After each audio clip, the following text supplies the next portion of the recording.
বর্তমান দিনে বাংলার এক প্রসিদ্ধ পর্যটন স্থল যা মল্লরাজাদের ভূমি বিষ্ণুপুর নামে পরিচিত। বাংলার পাথরের মন্দিরের সংখ্যা খুবই কম। বাংলার শিল্পীরা মাটি দিয়ে ইট বানিয়ে আগুনে পুড়িয়ে তৈরি করেন টেরাকোটার আশ্চর্য সব মন্দির, যেখানে আপনারা দেখতে পাবেন টেরাকোটার সব দুর্দান্ত নিদর্শন, দেখতে পাবেন শাড়ি শিল্প ও আরও অনেক কিছু। আজ আমাদের গন্তব্য ঐতিহাসিক রাঢ়বঙ্গের সংস্কৃতির কেন্দ্রবিন্দু এই বিষ্ণুপুর। চলে এসেছি বাঁকুড়া স্টেশনেতে। এখান থেকে আমরা যাচ্ছি বিষ্ণুপুরেতে। ভাজুটি থেকে ছেড়ে যে আরণ্যক এক্সপ্রেস আসছে, সেই আরণ্যক এক্সপ্রেস যাচ্ছে শালিমার পর্যন্ত, কিন্তু আমরা আজকে বাঁকুড়া থেকে উঠে যাচ্ছি বিষ্ণুপুরে আজকে নাইট স্টে করব। নাইট স্টে করে কাল সকালে বিষ্ণুপুরে যে সাইট সিনগুলো আছে সেইগুলো করে আবার এই আরণ্যক এক্সপ্রেস ধরেই বাড়ি ফিরে যাব। তা এখনও অবধি ট্রেন আসেনি, আধ ঘন্টা লেটে চলছে। নির্দিষ্ট সময় থেকে 33 মিনিট লেট করে আরণ্যক এক্সপ্রেস এসে পৌঁছলো বাঁকুড়া স্টেশনেতে। সেখান থেকে আমরা উঠে পড়লাম আনরিজার্ভ কম্পার্টমেন্টে, কারণ আমাদের রিজার্ভেশন পাইনি। তাই ট্রেনে করে আধ ঘন্টার মতো সময় লাগলো আমাদের বিষ্ণুপুর স্টেশনে পৌঁছতে। আপনারা চাইলে বাঁকুড়া থেকে 38 কিলোমিটার দূরে বিষ্ণুপুরেতে প্রাইভেট ক্যাবে চলে আসতে পারেন। সেক্ষেত্রে সময় লাগবে 40 থেকে 45 মিনিটের মতো, আর যদি বাসে যান সময় লাগবে 1 ঘন্টার মতো।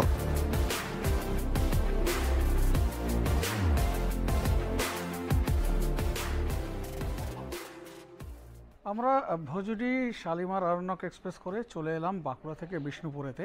তা বিষ্ণুপুরেতে আজকে আমরা তো নাইট স্টে করবো, যেমন আপনাদের বললাম। আর আপনারা যদি কলকাতা থেকে, মানে হাওড়া থেকে তো কোনো ট্রেন নেই, শালিমার থেকে আছে আর সাঁতরাগাছি থেকে আছে, যে ট্রেনগুলোতে এলে আপনাদের সুবিধা হবে বিষ্ণুপুর যদি ঘুরতে চান। তা কোন ট্রেনে আসবেন তার ডিটেল আমি স্ক্রিনেতে দিয়ে দিচ্ছি। আপনারা যদি বাসে করে কলকাতা থেকে এই বিষ্ণুপুরে আসতে চান, সেক্ষেত্রে এসপ্ল্যানেড থেকে প্রচুর বাস পেয়ে যাবেন। আর যদি ট্রেনে করে আসতে চান, সেক্ষেত্রে 12883 রূপসী বাংলা এক্সপ্রেসে সাঁতরাগাছি থেকে, আর 12885 আরণ্যক এক্সপ্রেসে শালিমার থেকে চলে আসতে পারেন এই 140 কিলোমিটার দূরের বিষ্ণুপুরেতে। এই বিষ্ণুপুর স্টেশনেতে ওয়েটিং হল, আপার ক্লাস ওয়েটিং হল এবং রিটায়ারিং রুমেরও ব্যবস্থা রয়েছে। এছাড়া লিফটও আছে, আবার এসকেলেটারও সুবিধা আছে। ওভারব্রিজ ক্রস করে এসেই বাইরে বেরিয়েই দেখতে পাবেন রয়েছে টোটো স্ট্যান্ড, অটো স্ট্যান্ড এবং রিক্সা স্ট্যান্ড। বিষ্ণুপুর স্টেশন থেকে বেরিয়ে আমরা একটা রিক্সা নিয়ে নিলাম কলেজ মোড়ের কাছে একটা হোটেল নেওয়ার উদ্দেশ্যে। এই বিষ্ণুপুর স্টেশনের বাইরে ভালো মানের হোটেলের সংখ্যা খুবই কম। সমগ্র বিষ্ণুপুরেতেই প্রচুর হোটেল থাকলেও ভালো মানের হোটেল খুবই কম। থাকার জন্য সবথেকে ভালো ঠিকানা হলো বিষ্ণুপুর ট্যুরিস্ট লজ, যার বুকিংয়ের লিঙ্ক আমি এই ভিডিওর ডেসক্রিপশন বক্সে দিয়ে দিলাম। আমরা এখানে রুম পাইনি বলে এই কলেজ মোড়ের কাছেই একটা সাধারণ মানের হোটেল হেরিটেজে একটা রুম নিয়ে নিলাম। এরপর হোটেলের রুমে লাগেজ রেখে চলে এলাম আমাদের হোটেলের কাছে একটা রেস্টুরেন্টে, পার্ক হোটেল অ্যান্ড রেস্টুরেন্টে, যেখানে আমরা রোল আর চাউমিন দিয়ে আমাদের সন্ধ্যা ভোজন সেরে নিলাম। আমরা একেবারে ওই রেস্টুরেন্টে চাউমিন আর একটা চিকেন রোল নিয়েছিলাম, ওই খেয়ে একদম চলে এলাম। পেট ভরেই খাওয়া হয়েছে, বাজে 8টা। আলাদা করে আর এরপরে ডিনার করার মতো কিছু নেই। আর আজকে সেভাবে আর কিছু দেখানোরও নেই, যে কারণে আজকের মতো গুড নাইট। আবার আপনাদের সাথে দেখা হচ্ছে কাল সকালে। Good morning. আর একটা নতুন সকাল, দাঁড়িয়ে আছি বিষ্ণুপুরের কলেজ মোড়েতে। তাই এইবারে একটু বেরিয়ে পড়েছি এই ব্রেকফাস্ট করবো বলে। এখানে একটা দোকান রয়েছে, এই দোকানটাতে ব্রেকফাস্ট করে নিয়ে তারপর আমাদের টোটো আসবে 9:30টার সময়। টোটোতে করে বেরিয়ে পড়বো এই বিষ্ণুপুরের অনেক পুরনো যেসব মন্দির আছে বা যা যা দেখার আছে সেইগুলো দেখব, আর আপনাদেরকেও দেখাবো। থাকুন অনির্বাণের সাথে, দেখতে থাকুন ইভান্স ওয়ান্ডারলাস্ট। আজকে সারাটা দিন ধরে এই বিষ্ণুপুরকে এক্সপ্লোর করবো। ব্রেকফাস্ট তো হয়ে গেল আমাদের কচুরি দিয়ে, খুবই বাজে ছিল, মানে না খাওয়া, মানে খেয়ে খুবই ভুল করেছি আর কি, এত বাজে খাবার। যাই হোক, তারপরে এসে গেছে আমাদের চন্দন ভাই টোটো নিয়ে। তা চন্দন ভাইয়ের সাথে আমরা এখন বেরিয়ে পড়েছি এই সাইট সিনের উদ্দেশ্যে। থাকুন, ভালো ভালো জায়গায় ও আমাদের দেখাবে, আপনাদেরকেও সেইগুলোই দেখাবো। বিষ্ণুপুরে সাইট সিন করতে বেরিয়ে প্রথমে আমরা গিয়ে পৌঁছালাম দলমাদল কামান দেখতে। দলমর্দন থেকে অপভ্রংশ হয়েছে দলমাদল। দল শব্দের অর্থ শত্রু, মর্দন শব্দের অর্থ দমন। কথিত আছে 1742 খ্রিস্টাব্দে নগর দেবতা এই কামান থেকে গোলাবর্ষণ করে ভাস্কর রাওয়ের নেতৃত্বে আক্রমণকারী বর্গী বাহিনীকে বিতাড়িত করেছিলেন। সেই থেকে এই কামানটির নাম হয় দলমর্দন।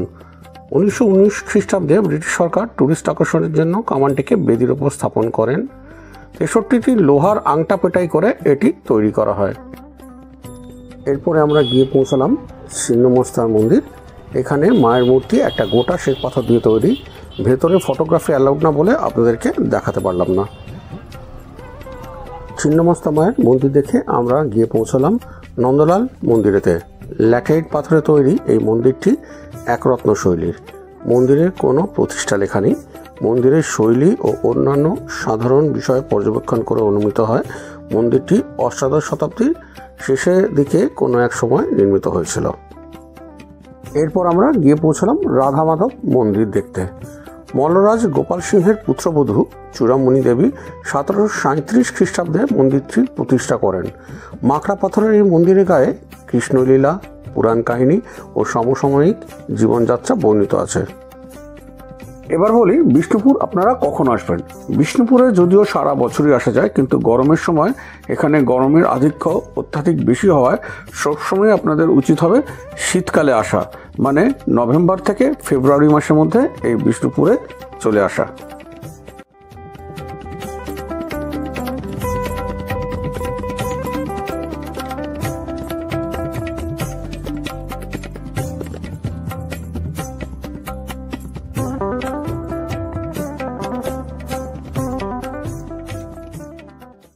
কালাচাঁদ মন্দির।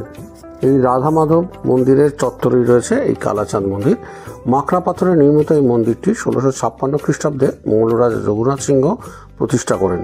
মন্দিরের সামনের দিকে পঙ্খের অলঙ্করণে কৃষ্ণলীলা ও পুরাণের কাহিনী দেখা যায়।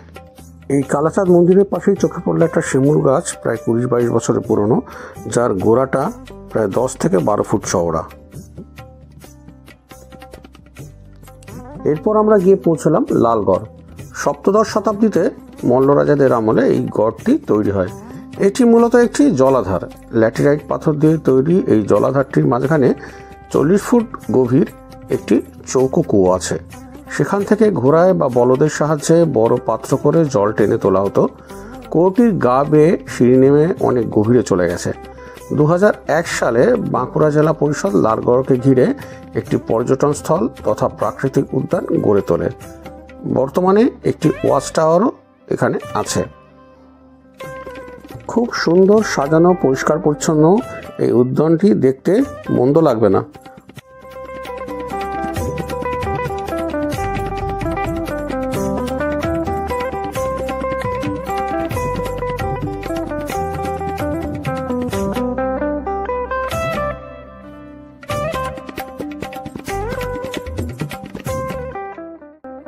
এই সেই কুয়ো যেখান থেকে ঘোড়া বা বলদের সাথে পাত্র লাগিয়ে জল তোলা হতো।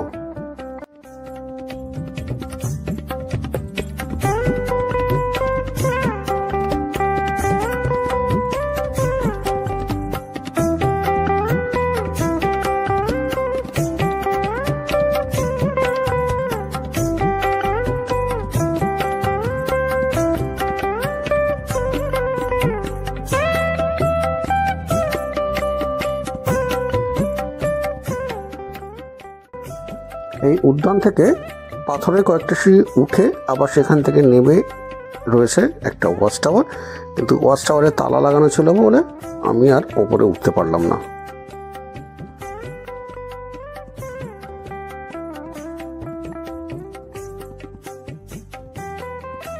এরপর গিয়ে পৌঁছলাম রাধা গোবিন্দ মন্দির দেখতে। মহারাজ গোপাল সিংহের পুত্র কৃষ্ণ সিংহ 1729 খ্রিস্টাব্দে ঝামা পাথর দিয়ে এই একরত্ন মন্দিরটি প্রতিষ্ঠা করেন।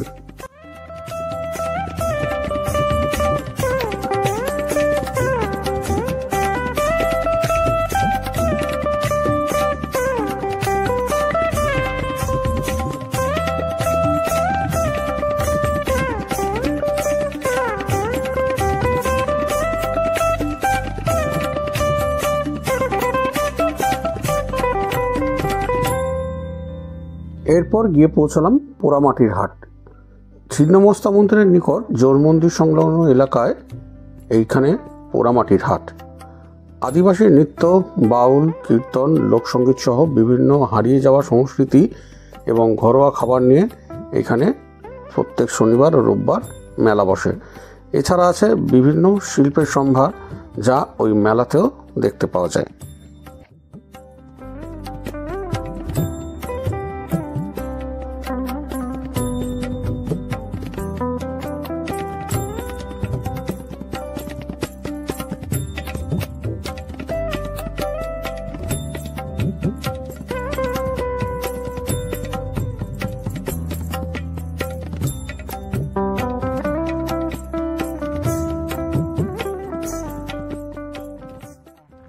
এখন যে জায়গাটাতে দাঁড়িয়ে আছি সেই জায়গাটার নাম হচ্ছে পোড়ামাটির হাট।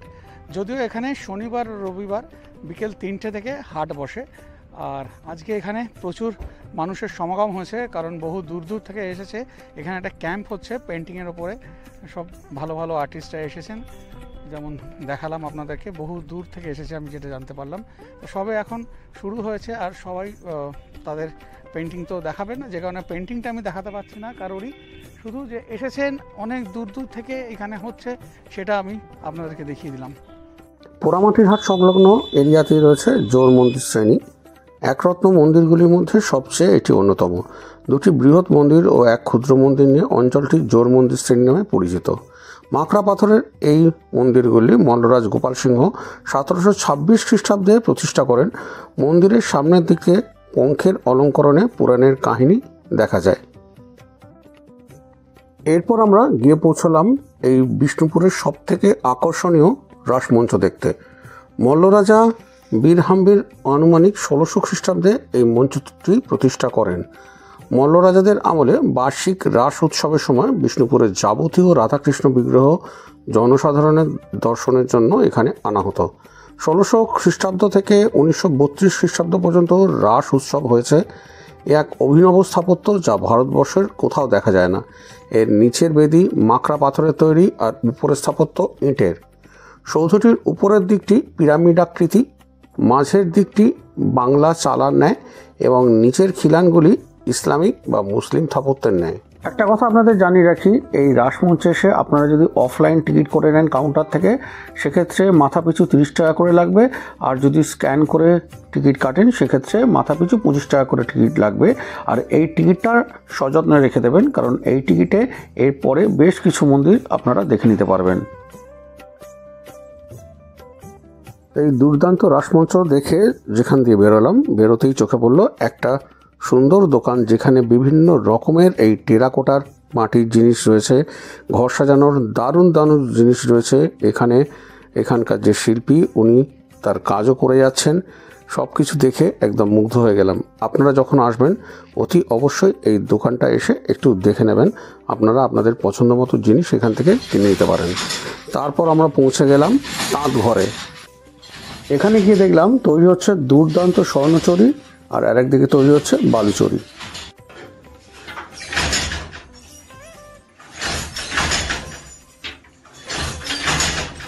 এটা কি হচ্ছে? স্বর্ণচুরি হচ্ছে।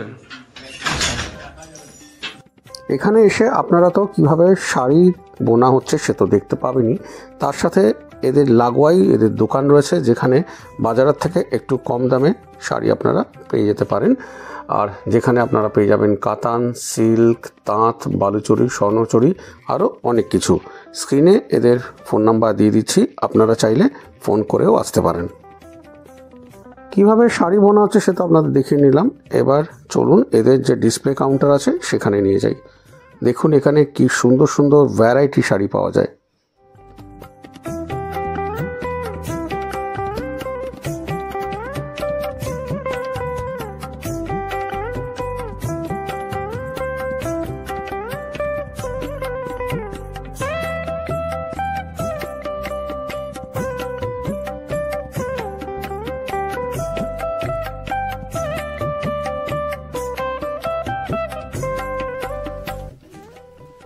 এইগুলো কিরকম রেঞ্জে আছে? এটার প্রাইস আছে 4500। আচ্ছা, এটা দেখুন বিষ্ণুপুরি সিল্কের উপর পুরি কাতান। আচ্ছা, উপরে পার্টটা একটা কালার হবে, নিচটা আরেকটা কালার। আচ্ছা। এই জন্য এটার নাম 2D। এটা পুরো বডিতে এরকম দুটো কালারই যাচ্ছে। আচ্ছা। আর এটা হচ্ছে আঁচল, ঠিক আছে? বিভিন্ন কালার দিয়ে আঁচল হবে। আর এটা হচ্ছে ব্লাউজ পিস, ঠিক আছে? আচ্ছা। এটা হচ্ছে ব্লাউজ পিস। আমাদের এখানে আপনি বালুচুরি, সোনাচুরি, বিষ্ণুপুরি সিল্ক, তসর এই ধরনের শাড়িগুলো পেয়ে যাবেন। বিষ্ণুপুরি সিল্কের উপর বিভিন্ন প্রিন্ট, বিষ্ণুপুরি কাতান, প্লেনের উপর, প্রিন্টের উপর, বিভিন্ন কাজের উপর, ঠিক আছে? এগুলো পাবেন। আচ্ছা। আর শাড়ি ছাড়া আর কি কি পাওয়া যায়? শাড়ি ছাড়া আমাদের এখানে এই যে চাদর পেয়ে যাবেন, ঠিক আছে? ধরনের চাদর পাবেন। এগুলো হচ্ছে বিষ্ণুপুরি বালুচুরি কাজের উপর চাদর, পিওর কটন, খাদি কটনের উপর। এটা হচ্ছে ডবল ফ্লোর চাদর। আচ্ছা।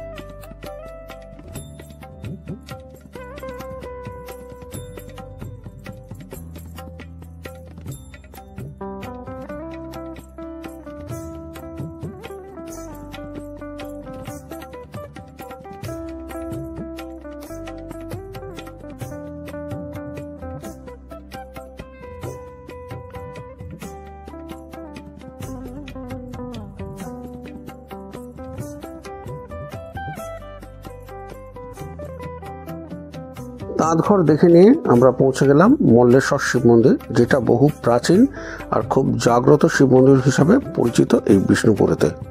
1622 খ্রিস্টাব্দে মাখরা পাথরের মহাদেবের এই মন্দিরটি তৈরি করেন মল্লরাজ বীরসিংহ।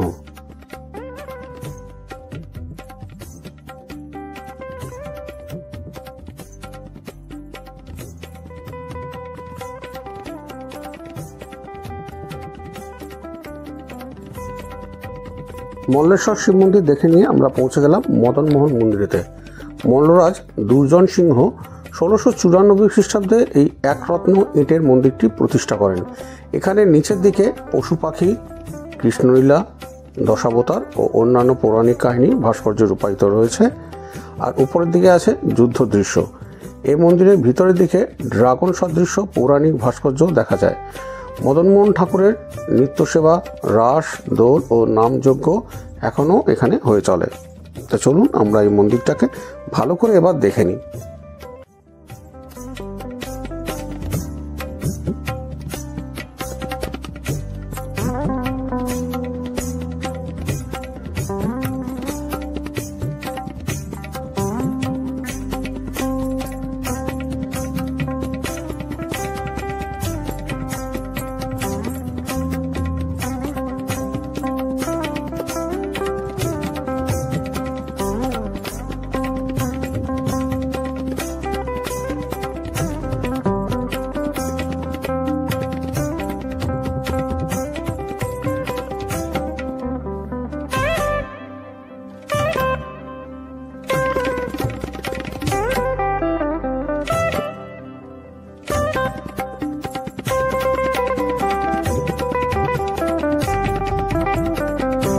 বিষ্ণুপুরের সবথেকে প্রসিদ্ধ হলো টেরাকোটা শিল্প। আপনারা এই বিষ্ণুপুরে এলে এরকম সুন্দর সুন্দর বিভিন্ন রকমের টেরাকোটার জিনিস কিনে নিতে পারেন।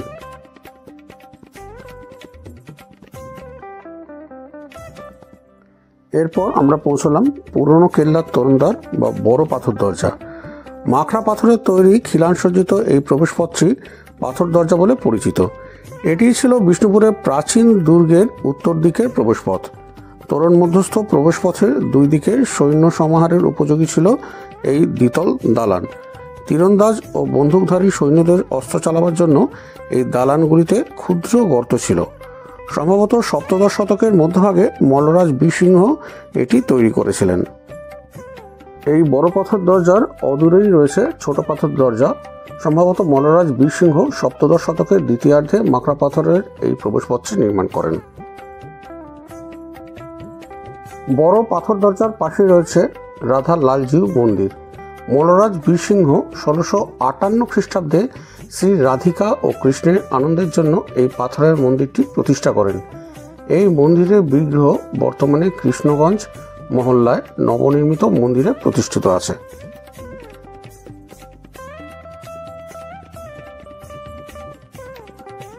এর পাশেই রয়েছে রাজাদের কেল্লা, যা এখন প্রায় ধ্বংসস্তূপে পরিণত হয়েছে এবং এর ভেতরে প্রবেশ নিষেধ বলে লেখা রয়েছে।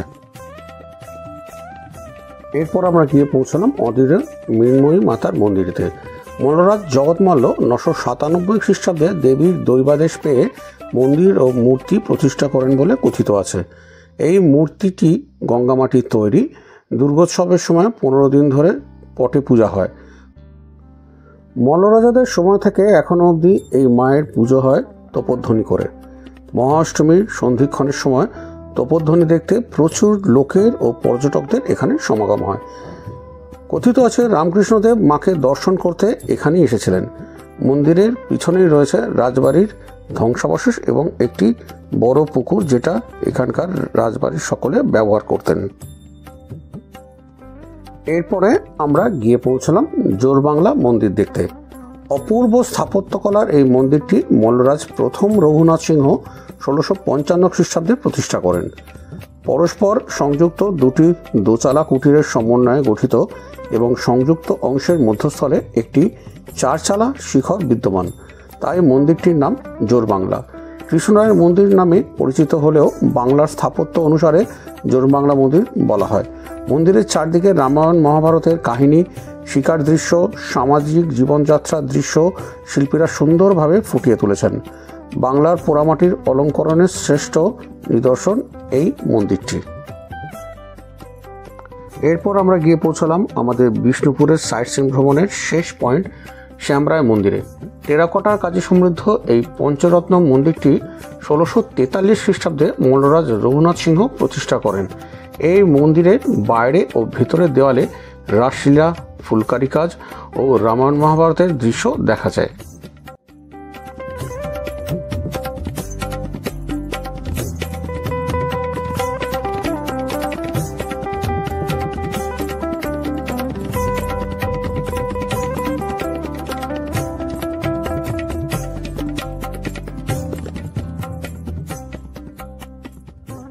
আমরা গতকাল বিষ্ণুপুরে এলাম। বিষ্ণুপুর এসে নাইট স্টে করে আজকে সমস্ত লোকাল সাইট সিন দেখলাম। সেই মল্ল রাজাদের সময়কার বিভিন্ন মন্দির এবং সেখানকার দুর্দান্ত কারুকার্য সব কিছু দেখলাম, একদম মন ভরে গেল। আর এই যে সুন্দরভাবে দেখলাম তার জন্য সাহায্য করেছে আমার এখানকার ভাই চন্দন মাঝি। এই হচ্ছে চন্দন। চন্দনের ফোন নাম্বারটা দেখুন এখানে স্ক্রিনে দিয়ে দিয়েছি আমি। আপনারা যখন আসবেন ওকে ফোন করে ওর সাথে যোগাযোগ করে নেবেন। ও খুব ভালোভাবে ঘোরাবে, খুব ভালো মানুষ, দারুণভাবে আপনাদেরকেও ঘোরাবে, যেভাবে আমাদেরকে ঘুরিয়েছে একদম নিজের মতো করে। আমাদের আরণ্যক এক্সপ্রেস আছে, এখান থেকে আরণ্যক এক্সপ্রেস আসবে 3:30-র সময়, তাই সেই ট্রেন ধরে আমরা আবার ফিরে যাচ্ছি হাওড়াতে। আজকে ভিডিওটা এখানে শেষ করছি, আবার আপনাদের সাথে দেখা হচ্ছে পরের ভিডিওতে। ভালো থাকবেন।